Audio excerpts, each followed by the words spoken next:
some things, if it's a stove, you call yourself an electrician here to fix your clock on your stove, and then your clock on your radio in your car, you basically just wait 6 months and then be right again in 6 months. That's all you have to do. That's how you do today. Good to see you. Oh, now see, there is something magical being a preacher. You'll do that with me, but hardly anyone else. This morning I about overlooked it. It's Bible booster time, kids. Are y'all ready for Bible booster? Yes. Okay. I want to sing Jesus first. Well, we'll do that. How's that sound? Okay. I know that. Okay.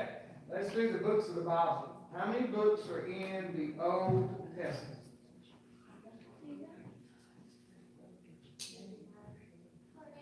39 is correct.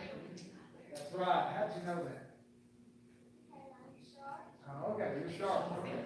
Well, that's right. How many books in the New Testament? 27 is correct. So how many books in all the Bible? 66. Okay, let's sing the Old Testament. Begins with the book of Genesis. Ready?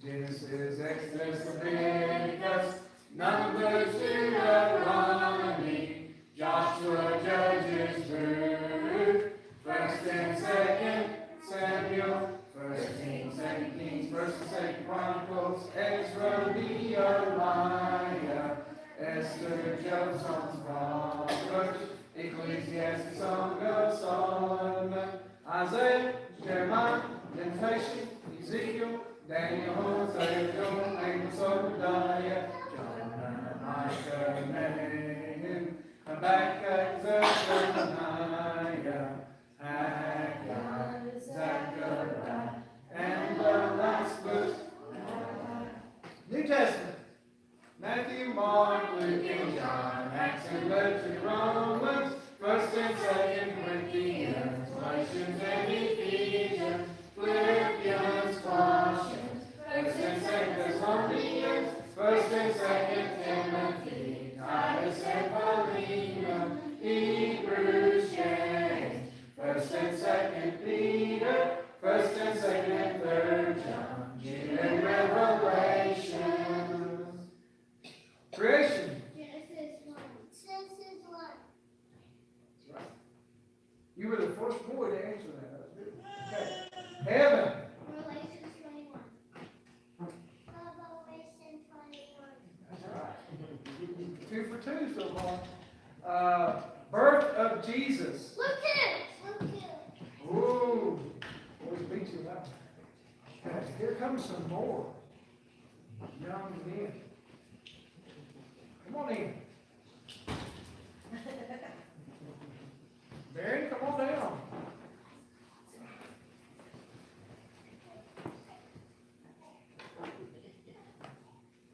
Okay. So where were we? Oh, birth of the church. Luke 2. Acts 2. You knew it though. Okay. Birth of Moses. Exodus 2. Exodus 2. Exodus. That's right. Okay. Love. 1 Corinthians 13. Faith. Hebrews 11. Contribution.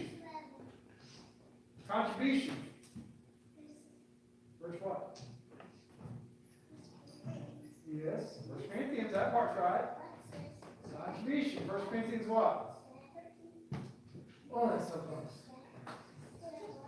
Oh, you closer. 16 is correct.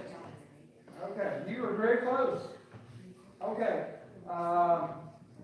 Lord's Supper. 1 Corinthians what? And that's love.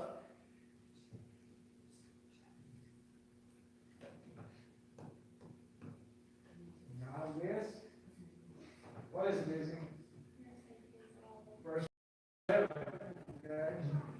Okay, y'all ready?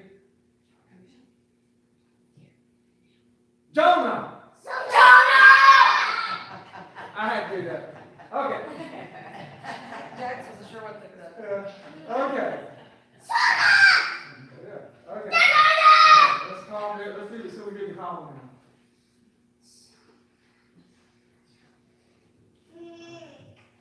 Okay. Okay, how many sons did Jacob have? 12. 12. You can round it down a bit. He had 12. Okay, he had 12 sons. How many daughters are recorded? Okay, I just want to give a little truth and advertising on this. It's possible he had more than one daughter, but only one daughter is listed. And what was her name? Dinah. Okay. And do we know who the 12 sons are? You do? Who are they?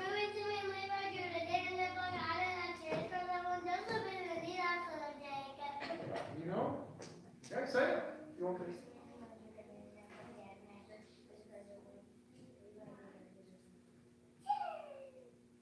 I think you missed the last two, but anyway, you're very close. You're very close. Okay. Okay, y'all ready? Reuben singing, Levi, Judah, Dan, Naphtali, Gad, and Asher, Issachar, Zebulun, Joseph, Benjamin. These are the sons of Jacob. Reuben singing, Levi, Judah, Dan, Naphtali, Gad, and Asher, Issachar, Zebulun, Joseph, Benjamin. These are the sons of Jacob. Reuben singing, Levi, Judah, Dan, Naphtali, Gad, and Asher, Issachar, Zebulun, Joseph. These are the sons of Jacob. Reuben singing, Levi, Judah, Dan, Naphtali, Gad, and Asher, Issachar, Zebulun, make sure we got some of it for later. Should we be good to go? Okay. Look when y'all will do it. Okay. You guys, we'll get next time. What ask next week or next time? I won't be here next week, so I need somebody that wants to take over from now. Okay. Who would like to come up and help us lead? Wait, come on.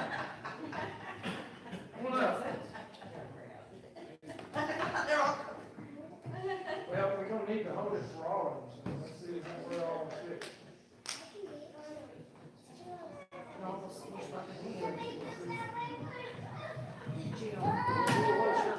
Yeah, watch the computer now. Oh, that's not helping me? Okay. Well, he wants the mic. Everybody always wants. Okay, with this number, I'm going to hold the mic, okay? Okay, y'all ready? Yeah. Okay, what do we do first? I'll wave. Okay, wave at the camera over there. Okay, all ready? Let me warm up. Me, do, do. Okay. We'll do it the key of J. So good. Okay. Jesus loves me, this I know, for the Bible tells me so. Little ones to him belong, they are weak, but he is strong. Yes, Jesus loves me. Yes, Jesus loves me. Yes, Jesus loves me. The Bible tells me so. Good job, guys. He's in the back. I don't know where he's in the back. Is Kayla in charge of it tonight?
evening. Thanks for being here tonight.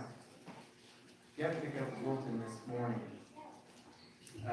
some activities that are coming up this month in the near future, so if you'll refer to your bulletins for that. There's also some birthdays listed as well. On our prayer list, we continue to have the nursing home in Elbert, Olin Burwell, Maureen Cassidy, Pauline McCray, and Debbie Scarlett. And then we continue to have Mike and Evelyn Adams, which we mentioned this morning, and Mike is a lot of pain, a lot of days that are not so good. And so, I know we've got people who's trying to encourage them to reach and try to help as much as they can. Yes? Hey, just an update, drove out there earlier today. Today, he was feeling better, they went and got the vehicle, they went for a drive around, got some fresh air and things like that, so he was feeling better today. Good. And yesterday was his birthday? Yesterday was 79. 79, his birthday. All right, so good. Well, we appreciate y'all checking on them and encouraging them, also. Jay Beard is Kenneth Westmoreland's brother-in-law, is on our prayer list.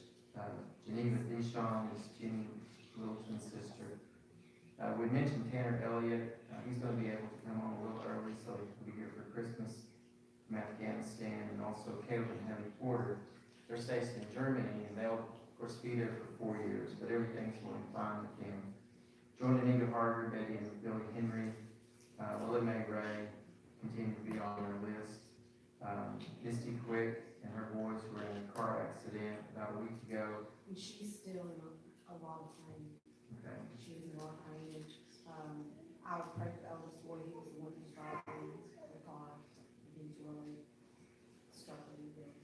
Okay. All right. Michael Richmond, Clarence Tillery. How's he doing? He's done well. Is he still breathing out like that?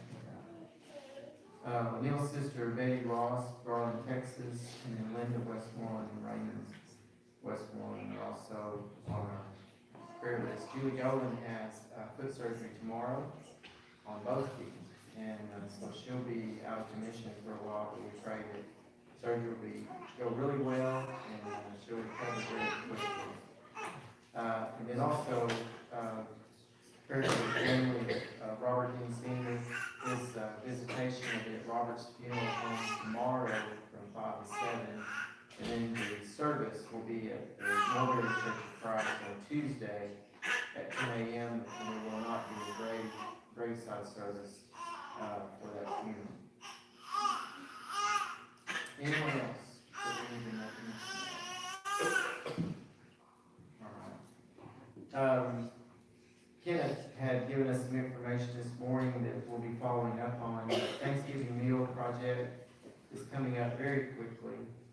Delivery is set for November 18th, which is only 2 weeks from today, with a goal of 40 meals. The church is going to be providing the turkeys, the brown gravy rolls and desserts, and we've asked for members of the congregation to help with cranberry sauce, mashed potatoes, stuffing, dressing, green beans, and corn. We'll make a list and put out in the foyer, and we'll be gathering all those things on the table out in the foyer over the next couple of weeks. And then we're going to pull or get names from schools, and then also if you have names of families in need that you'd like to submit, then we'll also include them as well. Tonight, Kenneth and Cassie are hosting first small group study at their house with younger couples, and so we pray that they'll be able to reach some individuals and encourage in that outreach effort as well. All right, tonight, of course, Jim will have her message in a few moments. I've asked Wayne Corbett to word our first prayer. Tim Golden will word our closing prayer. If you will, at this point, let's take the songbook, and our first song is number 469. And we'll be going off of the same theme as we were this morning, Faith, Hope, and Love. So our first song is Faith is the Victory, number 469. And following this song, we'll have our first prayer.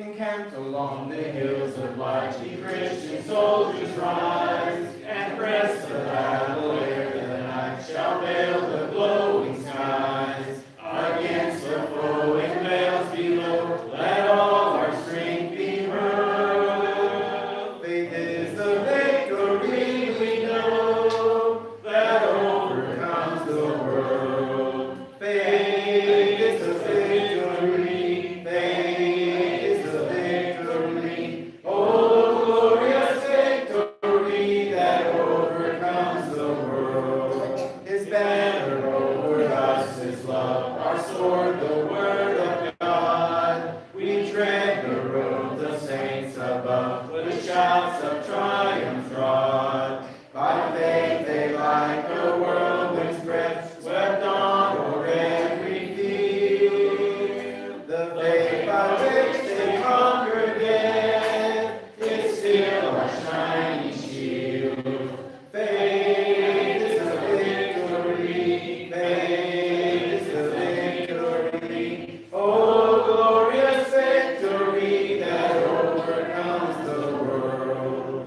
To him that overcomes the foe, wide raiment shall be given. Before the angels he shall know his name confessed in heaven. Then onward from the hills of light, our hearts with love aflame, will vanquish all the host of night in Jesus' conquering name. Faith is the victory, faith is the victory. Oh, glorious victory that overcomes the world.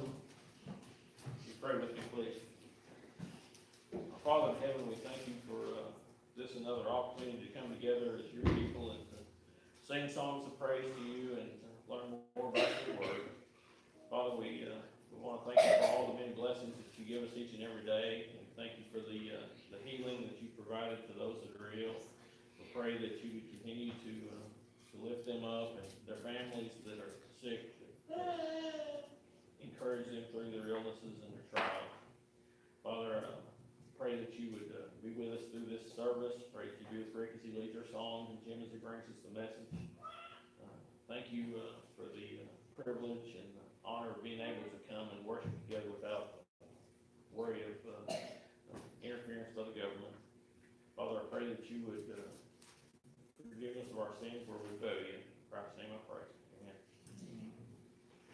Next song is number 538. My hope is built on nothing less. 538.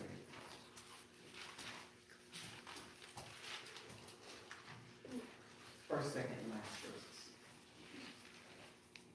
My hope is built on nothing less than Jesus' blood and righteousness. I dare not trust the sweetest frame, but wholly lean on Jesus' name. On Christ the solid rock I stand, all other ground is sinking sand, all other ground is sinking sand.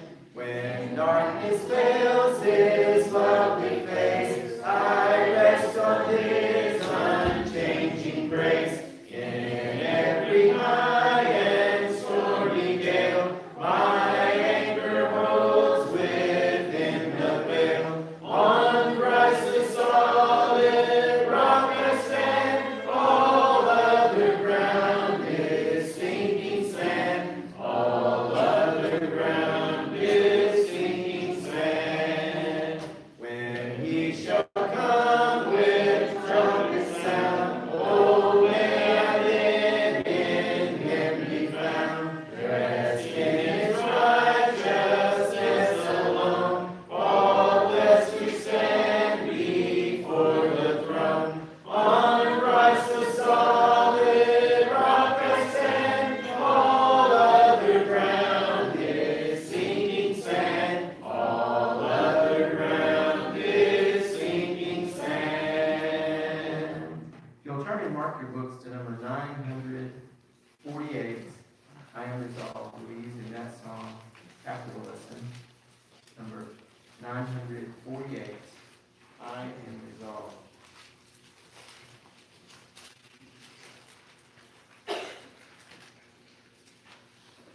And our song before the lesson is number 359. Number 3.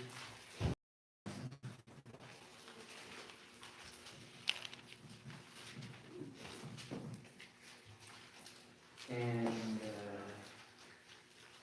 how many know this song? I sure don't. Maybe I, let's see, let's look at the other I Love You. Pam picked these songs out for me, by the way. So, I'm not gonna take, I'm not gonna blame her, but, Is this the one you know? yeah, that's what we're gonna do. It's a good song though. Let's see, well, we'll have to work on that sometime. The way things went this morning with me, I don't know if I'm trying to. Let's see.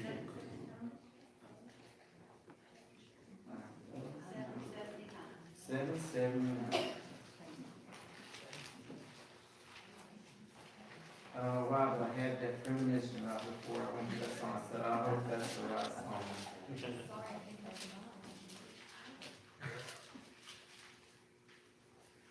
I love you, Lord, and I lift my voice to worship you, oh my soul, rejoice. Take joy, my King, in what you hear. Make me a sweet, sweet sound in your ear.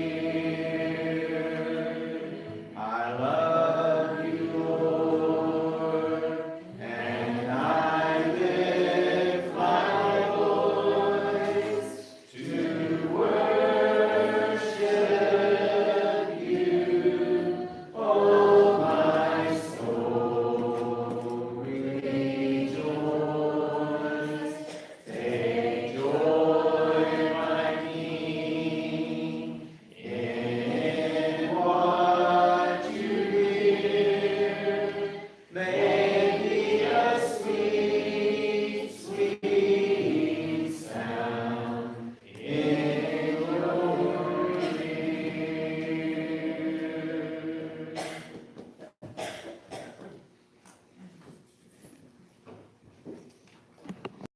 Good evening.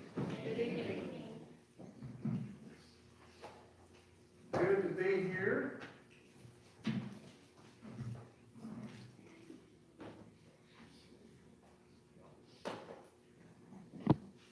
Rick, appreciate those songs. I was to blame at least one of those things. There's a song that I keep forgetting to take off a portion of, verse 3. And it seems like Rick is the one that always sings it. I have it written down now, so I don't think it'll happen again. But things happen. I'm just glad I'm not the only one that has forgotten to get up there and say the comments for the Lord's Supper now. So thank you, Rick, for at least not making me feel so bad, because it seems like, normally if someone goes up there, I'm like, oh, it was my turn. But so I do appreciate that someone else made that flub, and we're all entitled to at least one of those a year, aren't we? So I think you're still good, Rick. Our lesson tonight, it's a matter of, by the way, all that are young that are here, if you want to walk on over to the activity building after we're done, we have hot dogs, chili, Fritos, cheese, all kinds of stuff that you would want. And so if you want to, because I made it up just in case, we didn't know how many would be here tonight for the kids, and so there's more than enough food if you want to go over there and get you some chili or some hot dogs or chili dog or whatever combination you want. And all the kids, the little kids especially, they're invited to be over there, especially if your parents are at Kenneth and Cassie's. Pray for that effort. Things have changed so much in really since my time even been preaching. I've been preaching full time for over 14, almost 15 years now. And even in that time, things have changed so much. People's schedules, and you can lament, you can say, well, it shouldn't be that way, but it just is.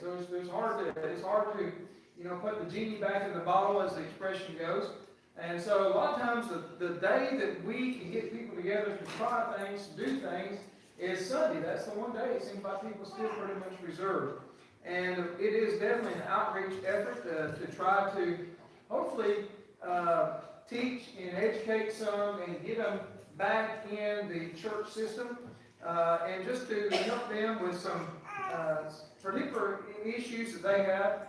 And the thing about the age bracket there, that is the most susceptible age to fall away from the church. And so do pray for their efforts, and hopefully this will work well, and if not, we'll try something else. That's the whole thing of things, but definitely keep prayers. I love the fact we have so many in our Bible booster, and we're gonna expand some things, especially since we have so many young boys and young men that are part of it now, and we're gonna be doing some things from time to time to hopefully help their endeavors. I love the fact that, did you notice all of them want to get up and sing tonight? Do you know how when people, that is, they say part of that, doing things like that, is one of the biggest fears that adults have. And yet, if they can overcome it at that age, I want to tell you, the sky's the limit. It's a mad world. There's all kinds of things that would go along with that. And there's a song that actually was originally recorded by a band, one of my good friends, all-time favorite band, Tears for Fears, is the first recorded in 1982, back in my generation, in the 80s, I love the fact that today it seems like the band, I love Mr. Rhodes, our band director, and they are now playing the Rocky theme to the stand tunes, and it seems like they have a real 80s lineup, so I feel right, I'm still a teenager now when I listen to them, but it's a mad world. It's been recorded by a lot of people, and there's even a movie I know starred a whole litany of comedians back in I think it was the 60s. It was called It's a Mad, Mad, Mad World. But, we'll just stick with the mad world tonight. I posted this picture because some of you probably might not even have a clue who this is, but the tall guy, hopefully you can tell he's dressed up as a clown. His name is Puddles the Clown. He was on America's Got Talent a few years ago, did rather well. But he has a really nice baritone voice. And then the lady there, she is Haley Reinhart. She finished third in American Idol many years ago. But what this is a guy named Scott Bradley. He started this thing called Postmodern Jukebox. And what it is he's kind of like a music geek in the expression that they all like, and a very accomplished pianist. And what he started doing was he started arranging current and popular music into more of the jazz standard style and other things, and emphasizing instruments more than just necessarily the vocals. And so he does this, and what he did is he started, you can see that's one of his bedrooms. And he just set it up, and unlike the way most music is recorded, basically they would do a couple of rehearsals, there, and then they would just start recording. There is no, auto-tune, there is no, the musicians play, they get it perfect, and then the person does sound. No, it's all done live when they record it. And so you hear the imperfections, but you hear the beauty of these musically talented people. And of course, they have over 1 billion views. The reason I want to post this is next week, Haley and I will not be here. We'll be going to see our son, James, and one of the things we're doing that Saturday night, Postmodern Jukebox is there in concert, and basically you never know which ones. It could be these two will be there, it could be some others, but we get to see a performance at their Performing Arts Center, and so we're looking forward to it. But if you're familiar with them, this is their version of It's a Mad World. And it's kind of cute the way this starts off. If you look on the YouTube video and you look this up and see it, what you'll see is Puddles the Clown starts off singing. It looks like he's all by himself. And then when it gets to the chorus, all of a sudden she pops out from behind him. And I've looked at that video over and over, and you cannot see her. But she's there, she's just right behind him, and you can see she's small enough, she just fit perfectly behind him. But it's a beautiful song, but it's kind of a melancholy song. It's a mad world. Talk to them, it seems like our world is getting more and more mad. Things are, and people are not happy. In one sense, people, they think they can go for the pot at the end of the rainbow, and life's just going to be so much better once they get there. And they chase it, and they chase it, and they chase it, and they do everything. And then even some of them get there, and then they realize, well, it's not really as what it was cracked up to be. And really, I think Ecclesiastes 2 sums this up. The emptiness of things that so many think are so great and so valuable. And this is really, you listen to people and they want to give you advice. This is the key to success in life. This is the key to happiness. This is the key to joy. And yet you can do all those and still, guess what? At some point in time, your life's going to be over and you're going to die. The same as someone that's been miserable his whole life. And so in one sense, what does it accomplish? We'll talk first about the vanity of self-indulgence. We live in an age when, the theme of most is do whatever makes you feel good, whatever makes you happy. And, I don't know where we thought this would be a good idea. To our children, that we tell them, well, just eat as much candy as you want, that'll make you happy. Just watch as much TV as you want. Just stay up as late as you want. Does that lead to happiness for that child? Does that lead to success for that child? And we understand that it doesn't. And yet somewhere in our society we think that as adults, that really should be the model in which we should live. If it makes you feel good, if it makes you happy in the moment, then do it. Irregardless of what consequences it will be. Ecclesiastes 2, 1-11, it says, I said in my heart, come now, I will test you with pleasure, enjoy yourself. But behold, this also was vanity. I said of laughter, it is mad, and of pleasure. What use is it? I search with my heart how to cheer my body with wine. My heart still guided me with wisdom and how to lay hold on life, till I might see what was good for the children of man, to do under heaven during the few days of their life. I made great works. I built houses. I planted vineyards for myself. I made myself gardens and parks and planted in them all kinds of fruit trees. I made myself pools from which to water the forest of growing trees. I brought male and female slaves and had slaves who were born in my house. I had also great possessions of herds and flocks, more than any who had been before me in Jerusalem. I also gathered for myself silver and gold and treasure of kings and provinces. I got singers, both men and women, and many concubines, the delight of the children of man. So I became great and surpassed all who were before me in Jerusalem. Also my wisdom remained with me. King Solomon, the like there has never been. The wealth, the wisdom to run and rule his government, and what success he had. He would be a hero to those of our day and age. The wealthiest of the wealthy, someone that everyone would want to be like. In verse 10 he says, and whatever my eyes desired, I did not keep from them. I kept my heart from no pleasure. My heart found no pleasure in all my toil, and this was my reward for all my toil. Then I considered all that my hands had done, and the toil I had expended in doing, and behold, all was vanity and a striving after winds. There was nothing to be gained under the sun. Have you ever noticed that people, a lot of times, those that are extremely wealthy, that they feel, boy, they can't stop. They want to make more money. They want to have more things.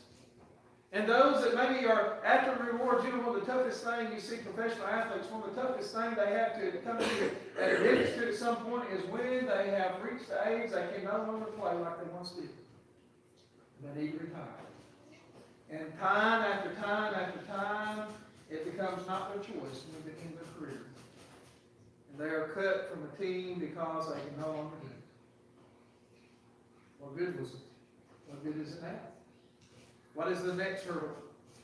When it comes to self-indulgence, things of the pleasure, things of this world, things of the flesh, at some point you realize that you're growing older.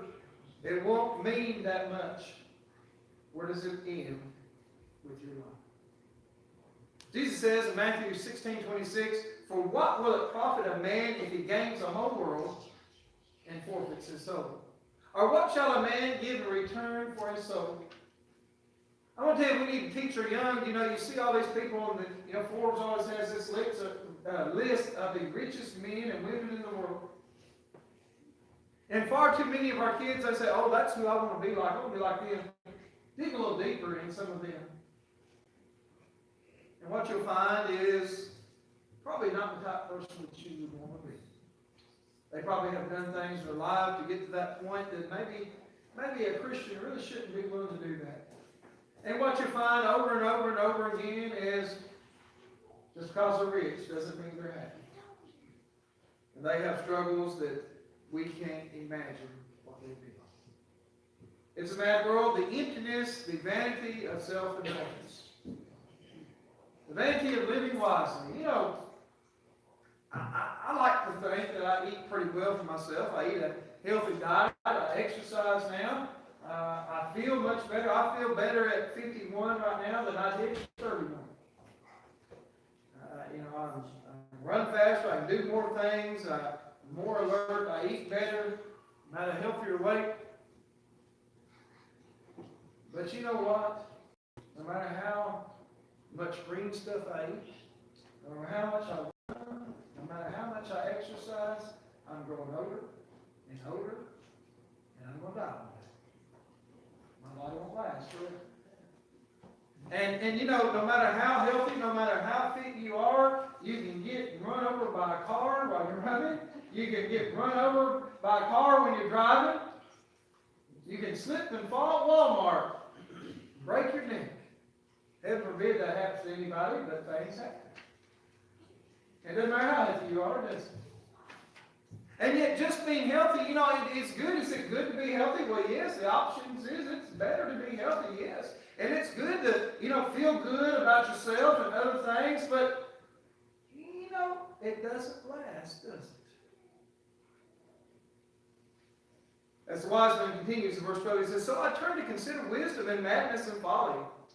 What can the man do who comes after the king? Only what has already been done. Then I saw there's more gain in wisdom than in folly, and there is more gain in light than in darkness. The wise person has his eyes and his head, and the fool walks in darkness. And yet I perceive that the same events happens to all them.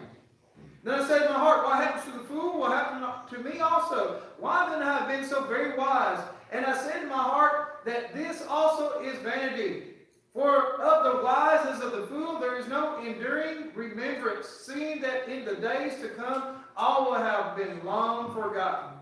How the wise dies just like the fool. So I hated life because what is done unto the Son was grievous to me, for all is vanity and the striving after the wind." I want to tell you, if your goal is simply to live as long as possible, to live a long time, to be healthy a long time, and to be alert a long time, and you work and you work and you work and you work, and who knows, maybe you'll have an extra 10 years over somebody that didn't do that. Maybe you have an extra 20. But at some point, you're going to have the same end result over the one you thought was foolish. And you're going to think, boy, I could have had some extra bacon. Maybe I wasn't the wise one after all. The vanity of living wisely. You see, our lives will come to an end. All of it, the wise and the fool.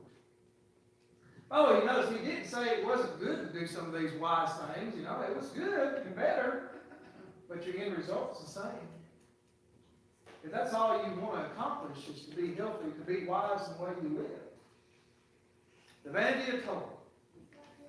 Oh, I think every generation has said about the generation under them, the younger generation, they just don't value hard work anymore. Now, I want to tell you, I heard that when I was a kid. That's what parents would say, and that's what grandparents would say. And then as I've become that age, guess what? That's what we say about the younger generation still. And my guess is the generation under us, they'll say that about the generation below them. There's nothing wrong with hard work. In fact, it's good, isn't it? Gives you a sense of accomplishment. It will get you ahead in life, because I want to tell you, people will always value those who are willing to work hard and always do what is right. The wise man continues, I hated all my toil in which I toil under the sun, seeing that I must leave it to the man who will come after me. No matter how hard you work, no matter how much you save, no matter how much you make, guess what? When you die, someone else gets it. It's not yours anymore. And who knows whether he will be a wise or a fool. Yet he will be a master of all for which I have told, and used my wisdom under the sun. This also is vanity. So I turned about and gave my heart up to despair over all the toil of my labors under the sun, because sometimes a person who has toiled with wisdom and knowledge and skill must leave everything to be enjoyed by someone who did not toil for it. This also is vanity and a great evil. What has a man from all the toil and striving of heart with which he toils beneath the sun? For all his days are full of sorrow, and his work is a vexation. Even in the night his heart does not rest. This also is vanity. There are some that they just want to build up a legacy. They want to build up a nest egg. They want to have a legacy for the kids and all this type of things. Some, they want to have money to where when they retire, they have more than enough. And how sad it is, I've seen far too many that have skimped and saved and built up retirement, and then when they get retirement age, they no longer have the health to do anything with it. Or get eaten up by health bills and other things. And they never enjoyed life like so many of their peers did. No matter how hard you work, no matter how much you save, one day it will be someone else's that did none of that work for them. They're just given. The vanity of toil. Ultimately, if all your life is about to do those things, to make money, to make a living, to make a retirement, it's very foolish. But at some point, it won't be yours. In Luke 12, 16 through 21, there it says, and Jesus, and he told them a parable, saying, the land of a rich man produced plentifully. And he thought to himself, what shall I do? For I have nowhere to store my crops. And he said, I will do this. I will tear down my barns and build larger ones. And there I will store all my grain and my goods. And I will say to my soul, soul, you have ample goods laid up for many years. Relax, eat, drink, and be merry. But God said to him, fool, this night your soul is required of you, and the things you have prepared, whose will they be? Well, they're going to be someone else's. So is the one who lays up treasure for himself is not rich toward God. I want to tell you, if you've been fortunate, been blessed to have possessions and things, and I dare say all of us in here have, of varying measures, we need to thank God for what He's allowed us to have. But we need to understand that our life, our treasure is not this reward in life. But we have something far greater that we need to be looking forward to. Because when we die on this earth, it's going to be someone else's. The vanity of time. It's a mad world because we see so many people, they preach one of these or others. You just need to make yourself feel good. You just need to live healthy and you'll have such a greater mental state. You need to value hard work and save up money and make sure you have a nest egg for retirement when you get older. And on these words of advice in the world are.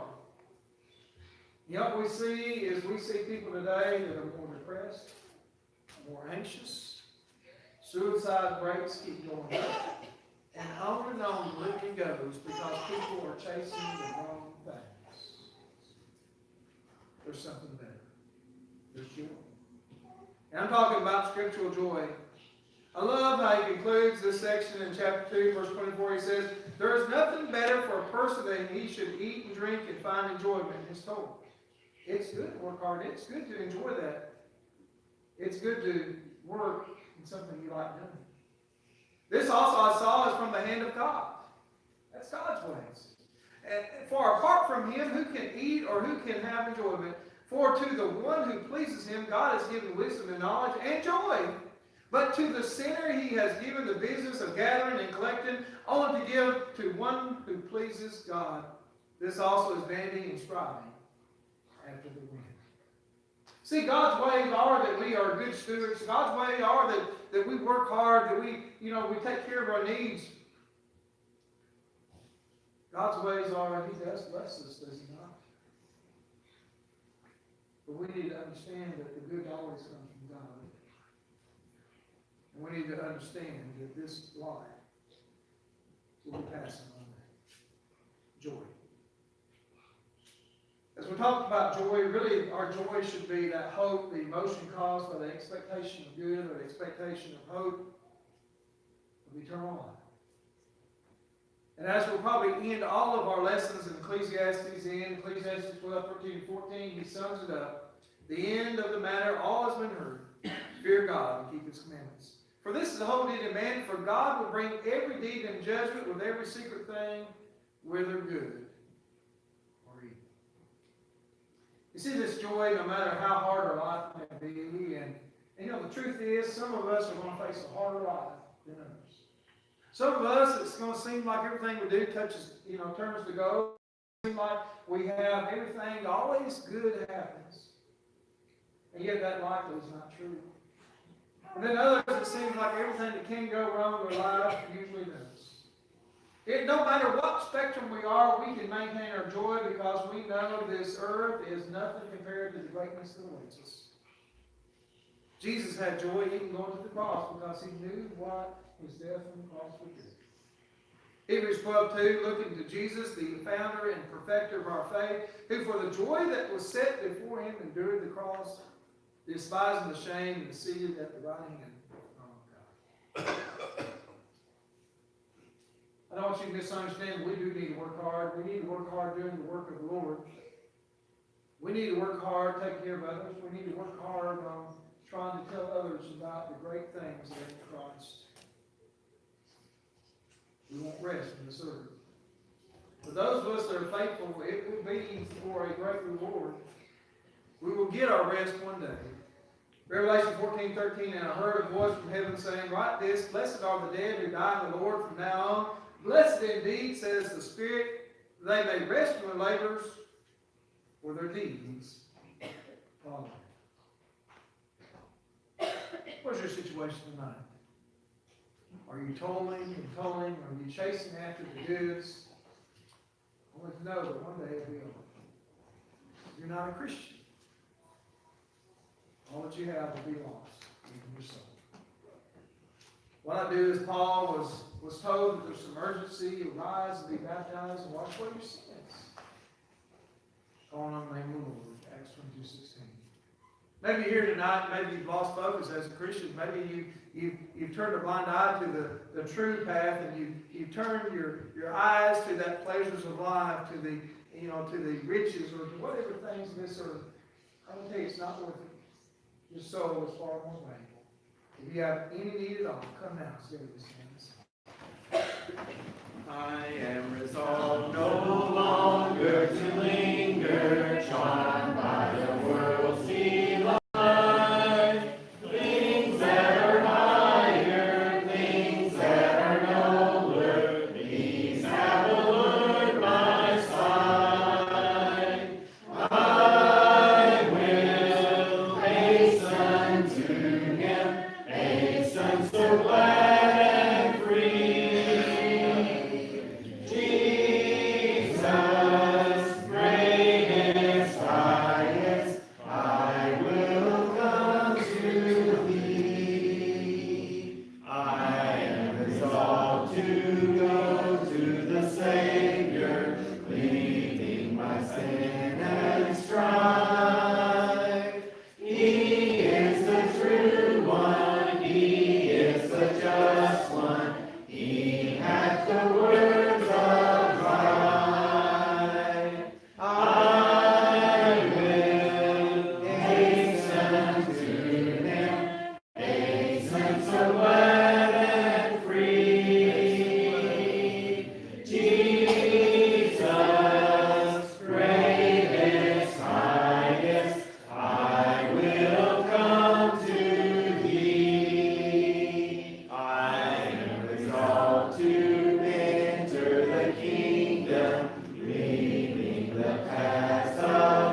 chance to partake of the Lord's Supper.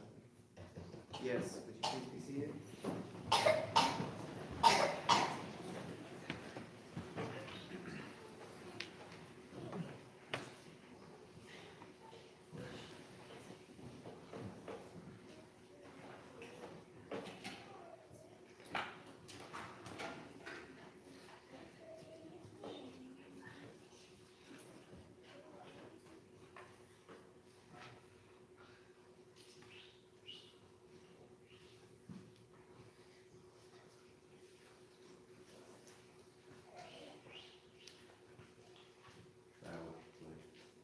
Most gracious and loving Heavenly Father, we come before you this time.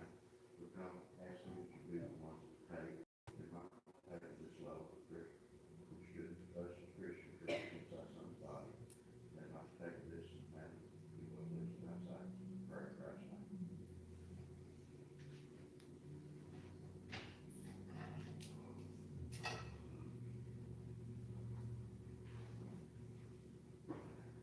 We continue our thanks, Heavenly Father, for the sacrifice of Jesus, for his willingness to go to that cross and die there for us.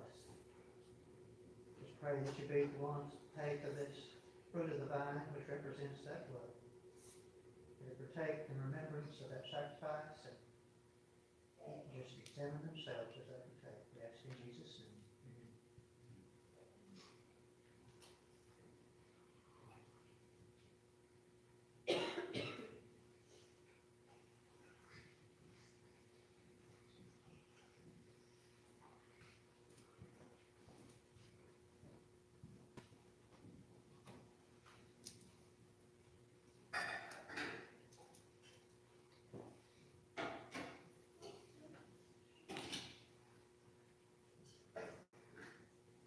Do you have any contributions need to be taken this time?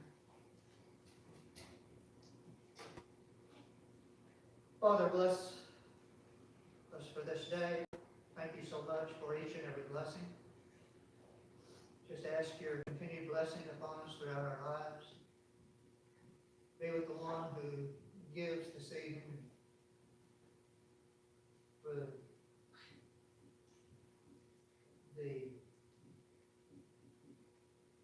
just the precious blood of your Savior, our Savior, for each and every blessing, knowing that all blessings come from you, and as gives back a small portion of that you bless us with, may that offering be used to strengthen the brotherhood here locally and throughout the world. We ask in Jesus' name. Amen.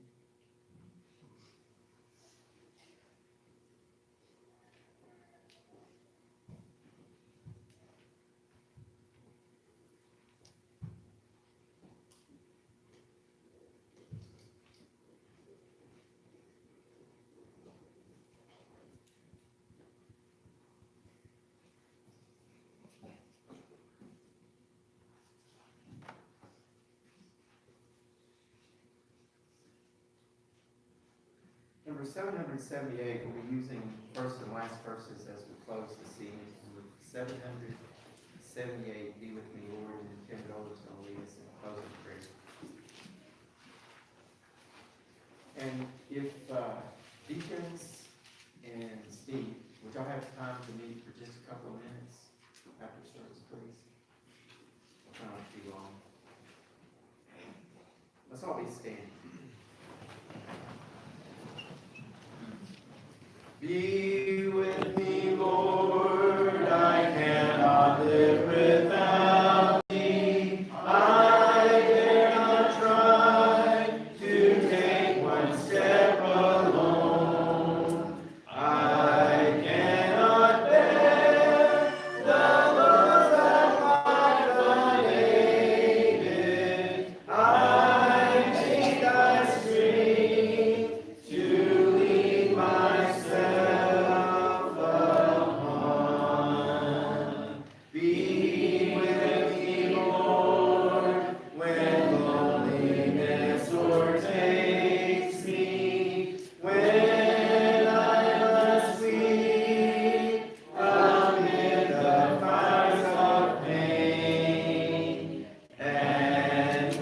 shall come, the hour of my departure, for worlds unknown.